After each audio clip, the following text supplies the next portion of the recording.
Hello friends, आप सभी का आपके अपने यूट्यूब चैनल ब्राइट बुद्धि में स्वागत है। तो हम यहाँ पे यूपी SSC जूनियर असिस्टेंट 2026 के मेन परीक्षा से संबंधित PYQ को कंप्लीट कर रहे हैं, जिसमें से ये हमारा 6वां क्लास होने वाला है। और सेट PYQ 2016 का सामान जानकारी पढ़ेंगे भाग 3, और शेष क्लास PYQ सन 2016 का हम 2 क्लास ले चुका हूं। अगर आप नहीं देखे हैं तो प्लेलिस्ट में ज़रूर देखें। एग्ज़ाम की दृष्टि से बहुत ही महत्वपूर्ण क्लास होने वाला है। अब ये जो है भाग 3 है, और भाग 3 में हम पढ़ने वाले हैं, ठीक है, 61 नंबर। सांसद निधि की वर्तमान राशि कितनी है? तो ये है 5 करोड़ रुपए है। सांसद निधि की वर्तमान राशि कितना है? 5 करोड़। लोकसभा राज्यसभा के सदस्यों को अपने क्षेत्र के विकास के लिए प्रत्येक वर्ष 5 करोड़ रुपए की धनराशि दी जाती है। इसके लिए सांसद स्थानीय क्षेत्र विकास योजना बनाई गई है। यह है, इस योजना का नाम जो है MP लेट्स अर्थात member of parliament local area development scheme है, लेकिन सामान्य भाषा में लोग इसे MP फंड कहते हैं। डॉक्टर ऑफ द ईस्ट नामक प्रसिद्ध पुस्तक की लेखिका कौन है? तो इसके लेखिका जो हैं बेनजीर भुट्टो हैं। डॉक्टर ऑफ द ईस्ट नामक प्रसिद्ध पुस्तक की लेखिका पाकिस्तान की पूर्व प्रधानमंत्री बेनजीर भुट्टो हैं। बेनजीर भुट्टो पाकिस्तान या किसी मुस्लिम देश की पहली महिला प्रधानमंत्री थीं। अपनी आत्मकथा डॉक्टर ऑफ द ईस्ट में बेनजीर भुट्टो ने अपने जीवन तथा राजनीति के बारे में विस्तार से लिखा है। भारत में सर्वप्रथम मेडिकल कॉलेज कहाँ पर खुला था? तो ये कलकत्ता में खुला था। भारत में सर्वप्रथम मेडिकल कॉलेज कलकत्ता में 28 जनवरी 1935 को स्थापित किया गया। 50 विद्यार्थियों के साथ फरवरी 1935 में इस कॉलेज ने अपनी शुरुआत की, जबकि मद्रास मेडिकल कॉलेज की स्थापना 2 फरवरी 1935 को हुई थी। आत्महत्या की दर से भारत में सर्वाधिक किस राज्य में है? आत्महत्या की दर भारत में सर्वाधिक किस राज्य में? तो ये सिक्किम राज्य में है। उपरोक्त में से आत्महत्या की सर्वाधिक दर सिक्किम राज्य है, जबकि देश सर्वाधिक दर अंडमान निकोबार की है। आत्महत्या करने वाले लोगों की संख्या के आधार पर क्रमशः राज्य महाराष्ट्र और उसके बाद तमिलनाडु और मध्य प्रदेश आता है। इनमें से किन्हें वर्ष 2015 का BCCI क्रिकेटर के लिए मनोनीत किया गया है? इनमें से किन्हें वर्ष 2015 का BCCI क्रिकेटर के लिए, तो ये 2015 का क्वेश्चन है, तो विराट कोहली को किया गया था। ठीक है, चलिए अगला क्वेश्चन। आधि वर्ष का जनक निम्न में से किसे माना जाता है? तो ये जूलियस सीजर को मानते हैं। सर्वप्रथम ईसा पूर्व 46 में जूलियस सीजर के द्वारा लाए गए जूलियन कैलेंडर में लीप वर्ष की व्यवस्था की गई थी। उस समय कैलेंडर का अंतिम महीना फरवरी होता था, जो समय छोटा महीना भी था। जूलियन कैलेंडर में कुछ कमी रह गई थी, जिसे लुइस गैलियो ने दूर किया था। ग्लेशियर एक्सप्रेस निम्नलिखित में से किस देश की प्रसिद्ध रेलगाड़ी है? क्या लिखा है? ग्लेशियर एक्सप्रेस निम्नलिखित में से किस देश की प्रसिद्ध रेलगाड़ी है? तो ये हमारा उत्तर हो जाएगा स्विट्जरलैंड का है। ग्लेशियर एक्सप्रेस स्विट्जरलैंड की प्रसिद्ध रेलगाड़ी है। ये स्विस अल्प्स के केंद्र में जर्मठ और सेंट मॉरिस के 2 प्रमुख पर्वत रिसॉर्ट्स को जोड़ने वाली एक एक्सप्रेस ट्रेन है। बिनसर का जंगल भारत के किस केंद्र शासित प्रदेश में केंद्र शासित क्षेत्र में अवस्थित है? तो ये उत्तराखंड में होगा। ठीक है, तो ये उत्तराखंड में है। तो बिनसर का जंगल भारत के उत्तराखंड राज्य में है, और बिनसर उत्तरांचल में अल्मोड़ा से लगभग 34 किलोमीटर दूर स्थित यह समुद्र तल से लगभग 24-12 मीटर की ऊंचाई पर बसा है। अब इसे वन्य जीव अभयारण्य बना दिया गया। 25वें ब्यास सम्मान से किसे सम्मानित किया गया था? तो इसका आंसर जो हो जाएगा ये है सी ऑप्शन सही है, डॉक्टर सुनीता जैन। 25वें ब्यास सम्मान से डॉक्टर सुनीता जैन को सम्मानित किया गया था।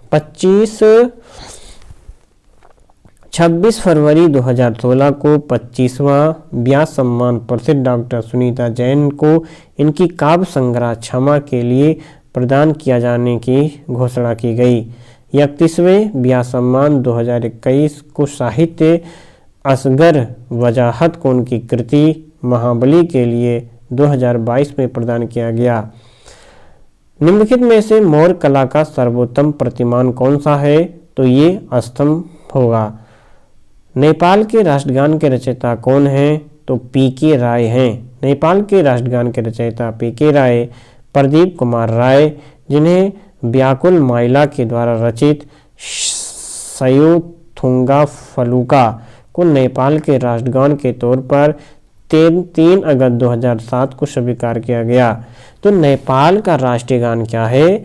सयोथुंगा फुल्का। राजनीतिक प्रजातंत्र का तात्पर्य उस जीवन विधा से है जो जीवन में सैद्धांतिक रूप से उदारता, समानता और भ्रातृत्व को स्वीकारती है। ये कथन किसका है? तो ये डॉक्टर भीमराव अंबेडकर का है।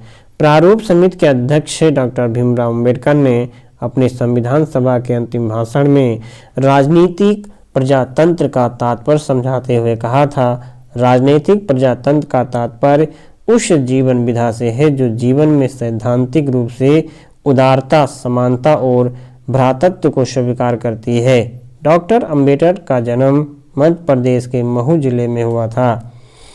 मानसिक विक्षिप्ति भारतीय दंड संहिता के किस धारा में सन्निहित है? तो ये होगा धारा 84 के। मानसिक विक्षिप्ति भारतीय दंड संहिता के द्वारा धारा 84 में सन्निहित है, जिसके अनुसार मानसिक विक्षिप्ति या विकृति चित व्यक्ति आपराधिक दायित्व से मुक्त रहेगा। आर्थिक अधिसूचना परिषद का अध्यक्ष कौन है? तो आर्थिक अधिसूचना परिषद का जो अध्यक्ष है ये वित्त मंत्री हैं। केंद्रीय अधिसूचना परिषद का अध्यक्ष वित्त मंत्री होता है। केंद्रीय आर्थिक अधिसूचना ब्यूरो भारत की एक आसूचना एजेंसी है जो आर्थिक अपराधों एवं आर्थिक युद्धों से संबंधित सूचना एकत्र करती है। इसकी स्थापना सन 1985 में की गई और इसके अंतर्गत आर्थिक अधिसूचना परिषद की स्थापना सन 1990 में की गई थी, जिसके अंतर्गत आर्थिक अपराधों जैसे नशीले पदार्थों की गैर कानूनी धंधा, तस्करी, विदेशी मुद्रा का उल्लंघन, जाली मुद्रा की आपूर्ति, जालसाजी, धन शोधन इत्यादि से संबंधित सूचना और आसूचना के केंद्रीय स्तर पर आदान प्रदान समन्वय किया जाता था। घूमर लोक नृत्य कहाँ का है? तो ये राजस्थान का है। घूमर राजस्थान का अत्यंत लोकप्रिय नृत्य है जिसमें केवल स्त्रियां ही भाग लेती हैं। लहंगा पहने जब महिलाएं विशिष्ट शैली में नाचती हैं तो उनके लहंगे का घेरा एवं हाथों का संचालन अत्यंत आकर्षक होता है। आंग्ल समाज में हत्या कब तक अपराध नहीं मानी जाती थी? तो आंग्ल समाज में हत्या कब तक अपराध नहीं माना जाता था? तो 1000 AD के पहले अर्थात 10वीं शताब्दी तक अपराध नहीं माना जाता था। आदमी का लालच अपराध का प्रभावी कारण है, ये कथन किसका है? तो ये कथन प्लेटो का था। प्लेटो जो थे यूनान का प्रसिद्ध दार्शनिक था जो बाद में मौलिक चिंतक के रूप में विख्यात हुआ। प्लेटो को अफलातून के नाम से भी जाना जाता है। प्लेटो सुकरात का शिष्य अरस्तु का गुरु था। प्लेटो ने अनेक विचार दिए जिनमें आदमी का लालच अपराध का प्रभावी कारण है। एक है प्लेटो के अनुसार यदि व्यक्ति किसी वस्तु का लालच न करे तो वो अपराध से दूर रह सकता है। ताजमहल को किसके प्रभाव का खतरा है? तो ये SO2 के प्रभाव का, क्योंकि मुगल बादशाह शाहजहां के द्वारा बनवाए गए ताजमहल को सल्फर डाइऑक्साइड गैस से खतरा है। आजकल कारखानों से निकलने वाली सल्फर डाइऑक्साइड, नाइट्रोजन की ऑक्साइड से होने वाली अम्लीय वर्षा के कारण से ताजमहल के पत्थरों का क्षरण हो रहा है, जिससे ताजमहल की चमक फीकी पड़ती जा रही है। आने वाले दिनों में इसके उपाय न किए गए तो ताजमहल अपनी सुंदरता खो देगा। अगला क्वेश्चन है यहाँ पे हमारा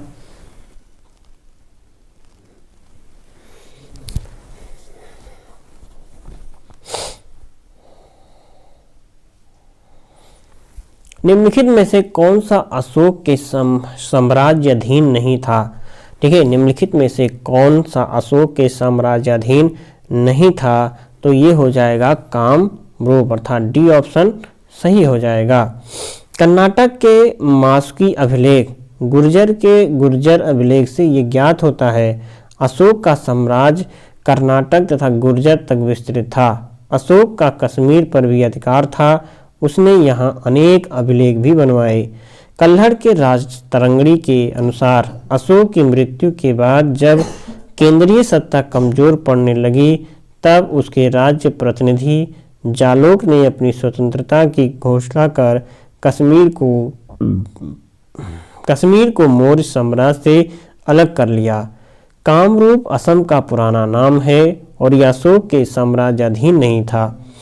भारतीय राष्ट्रीय कांग्रेस के अधिवेशन की सर्वप्रथम किस मुसलमान ने अध्यक्षता की थी, तो ये अध्यक्षता किए थे बदरुद्दीन तैयब। भारतीय राष्ट्रीय कांग्रेस भारत का सबसे प्राचीन राजनीतिक दल है और इसकी स्थापना 28 दिसंबर 1885 को ये ओ ह्यूम के द्वारा किया गया, जिसके प्रथम अध्यक्ष जो थे योमेश चंद बनर्जी थे। सन 1887 ईस्वी के मद्रास अधिवेशन के अध्यक्ष बदरुद्दीन तैयब जी थे, जो भारतीय राष्ट्रीय कांग्रेस के प्रथम मुसलमान अध्यक्ष थे। और इसी के साथ जो है हमारा 2016 का PYQ क्वेश्चन समाप्त होगा। अब हम प्रवेश करेंगे 2017 के PYQ में। तो यह जो होगी क्लास 2017 PYQ हम नेक्स्ट क्लास में पढ़ेंगे। जो 19/2/2019 की परीक्षा तिथि थी, हम इसे नेक्स्ट क्लास में पढ़ने वाले हैं। इस क्लास में इतना ही। वीडियो में अच्छा लगे तो लाइक कमेंट शेयर कर सकते हैं अपने हित में दोस्तों के साथ, और चैनल को जरूर सब्सक्राइब कर लेंगे अगर आप पहली बार चैनल पर आए हों। आज के लिए इतना ही। पढ़ते रहो, मस्त रहो, तब तक के लिए नमस्कार।